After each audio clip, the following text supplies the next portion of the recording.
Albatta, yashash uyingiz bo'lsa, ko'chmas mulkingiz bo'lsa, bu juda ham yaxshi. O'z uying o'lan to'shaging degan gap bor xalqimizda. Hamma ham o'zini yashash uyida erkin, ozod yashashni xohlaydi. Farzandlari, oilasi bilan. Lekin u uyni xarajatlari ham juda ko'p. Ayniqsa soliqlar, kommunal to'lovlar. Agar siz mana shu o'z-o'zidan mavjud bo'lgan kommunal to'lov, soliq kabi majburiy to'lovlardan tashqari yana bir qancha jarimalarni to'lashni xohlamasangiz, hozirgi maslahatlarimga amal qiling. Ko'chmas mulki bor shaxslar oxirgi paytda aholidan juda ko'p murojaat tushyapti. Kadastr bo'limlaridan jarima kelayotganligi, qurilish bo'limlaridan jarimalar kelayotganligi. Jarimalar miqdori ham chakana emas. Misol uchun kadastr bo'limining jarimalari 12 milliondan boshlab 82 million so'mgacha. Ya'ni bazaviy hisoblash miqdorini 200 baravargacha miqdordagi jarimalar. Qurilish bo'limlariniki ham juda ham yuqori, 150 baravar. 61 milliondan ortiq jarimalar kelmoqda. Bu jarimalarning kelib chiqish sabablari nimada? Bular ana shu uyni kadastr hujjatlarini qonuniy rasmiylashtirilmaganligi. Misol uchun kadastr jarima qo'yishga sabab. Siz uy joyingizni kadastr hujjatlarini qayta bir ko'zdan kechiring.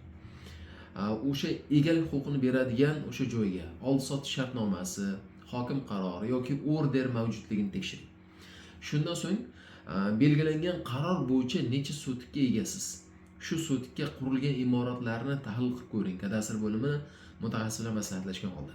Agar siz belgilangan misol uchun 10 sotik joydan tashqari joylarni egallab olgan bo'lsangiz va u yerda qurilish qilgan bo'lsangiz, bu juda katta ehtimol bilan sizga katta miqdorda jarimalar chiqishiga sabab bo'lishi. Agar kimdir ustingizdan shikoyat qilsa, bu yana ham tezlashadi. Bundan tashqari ana shu ko'chmas mulkingizga bo'lgan huquqni davlat ro'yxatidan o'tkazishingiz ham kerak.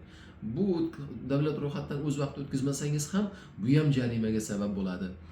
Bundan tashqari ko'chmas mulklar va noturar joylar, ular orasida noturar joylarni agarda qurilish bo'limlari, arxitektura bo'limlari bilan maslahatlashmasdan siz qurilishlarni amalga oshiradigan bo'lsangiz, buzsangiz, qayta qursangiz, rekonstruksiya qilsangiz, shunda ham katta jarimalar chiqishi mumkin. Chunki bu bo'yicha qonunchilik o'zgartirish kiritilib, hozirda ana shu ko'chmas mulklarni, ayniqsa noturar joylarni qayta rekonstruksiya qilish, buzib qayta qurishda albatta arxitektura bo'limlaridan ruxsat olish, ular bilan kelish talab qilinyapti. Bo'lmasam 61 milliongacha jarimalar chiqishi mumkin. Shu sababli o'zingizga tegishli turar joy bo'ladimi, noturar joy bo'ladimi, uni kadastr hujjatlarini bilan albatta ko'zdan kechiring. Egalik huquqi bor yo'qligini, hokim qarorlari yoki boshqa egaligini tasdiqlovchi hujjatlar. Ular davlat ro'yxatidan o'tganligini tekshiring. Ayniqsa noturar joy bo'yicha hujjatlarga juda ham e'tiborli bo'lishingiz talab qilinadi va o'sha joyni qayta quradigan bo'lsangiz, buzadigan bo'lsangiz, albatta arxitektura bo'limlari bilan kelishilgan holda amalga oshiring.